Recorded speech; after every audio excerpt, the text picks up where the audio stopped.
First, you click on the reply button to get access to the general reply. Then you want to click on advance. Step number 2, click on advance. Once the discussion loads, you have 2 icons here that we can pull from. You can record and upload video content here, or you can record or upload audio content using these 2 options here. Really quick, easy ways. So to do a video, you just click the video record button.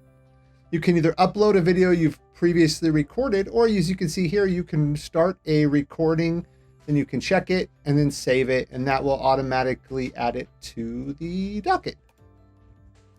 Also, when you're coming from the record upload audio, you click that little button there and you just begin recording. It'll let you play through it. You have to play through it to review it. You can re-record it, or you can upload your own audio if you've recorded it on another device. But you can just click that record button, click play, and then it'll automatically add it to the discussion. Just type your name in here or some kind of introduction to your content.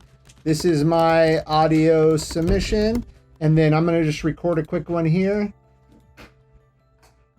Hey, this is a test of my audio submission. So I click stop. I can play it back. And then I can upload the audio here. And when it says upload successfully, you'll see the audio thing. You do want to add text because it will register as an actual post.